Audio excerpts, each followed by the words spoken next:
আপনি ভুল পড়াচ্ছেন ম্যাডাম। বন্ধুরা, একবার ভেবে দেখুন তো, এক দরিদ্র কুড়ানি ছেলে যে কোনোদিন স্কুলে যায়নি, যার আজ কপালে খাবার জুটবে কিনা তাও জানা নেই, সেই ছেলেই যদি শহরের সবচেয়ে বড় আর বিলাসবহুল স্কুলের গণিতের ম্যাডামকে সরাসরি বলে দেয় যে আপনার পড়ানো ভুল, তবে সেই ম্যাডাম তার সাথে কি করতে পারেন?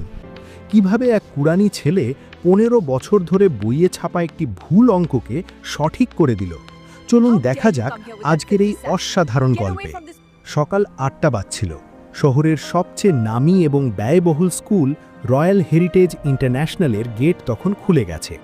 এটি এমন এক স্কুল যেখানে কেবল অতি ধনীদের সন্তানেরাই পড়তে আসে। এখানকার 1 বছরের বেতন যা, একজন দরিদ্র মানুষ সারা জীবনের কঠোর পরিশ্রম দিয়েও হয়তো তা জোগাড় করতে পারবে না।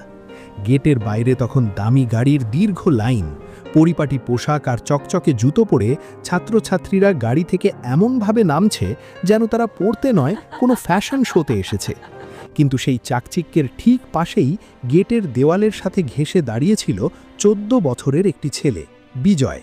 সেই অভিজাত ভিড়ে বিজয়কে অনেকটা একটা কালো দাগের মতো লাগছিল। গায়ে তার ময়লা ছেঁড়া একটা শার্ট, যার বোতামগুলো পর্যন্ত ভাঙা ছিল, উস্কো খুস্কো চুল আর ধুলো ঘাম মাখা মুখ। তার কাঁধে ছিল প্লাস্টিকের এক ভারী বস্তা, যাতে সকাল থেকে কুড়ানো পুরনো কাগজ, প্লাস্টিকের বোতল আর আবর্জনা ঠাসা। স্কুলের রক্ষীরা তাকে লাঠি দেখিয়ে ভয় দেখাচ্ছিল, আর ছাত্ররা তাকে দেখে নাক কুচকাচ্ছিল।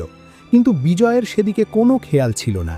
তার উজ্জ্বল চোখ দুটো কেবল এক জায়গায় স্থির হয়েছিল, গ্রাউন্ড ফ্লোরের সেই জানলার দিকে। সেই জানলাটি ছিল দ্বাদশ শ্রেণীর ক্লাসরুমের, যেখানে গণিতের পিরিয়ড শুরু হয়েছিল। ক্লাসের ভেতর তখন পিনপতন নিস্তব্ধতা। শহরের সবচেয়ে কড়া আর মেধাবী শিক্ষিকা মিসেস কবিতা পড়াচ্ছিলেন। বলা হতো কবিতা ম্যাডাম যেন গণিতকে গুলে খেয়েছেন। তার ক্লাসে এদিক ওদিক তাকানোর সাহসও কারোর ছিল না। সামনে বোর্ড পরীক্ষা, তাই পরিবেশ ছিল বেশ থমথমে। কবিতা ম্যাডাম ব্ল্যাকবোর্ডে ক্যালকুলাসের এক অত্যন্ত জটিল অঙ্ক লিখলেন। তিনি গম্ভীর গলায় বললেন, ক্লাসের সবাই মন দিয়ে শোনো, এটি মিন ভ্যালু থিওরেমের সবচেয়ে কঠিন সমীকরণ। গত 15 বছর ধরে এটি বোর্ডে আসছে এবং প্রতিবার 99% ছাত্র এটি ভুল করে।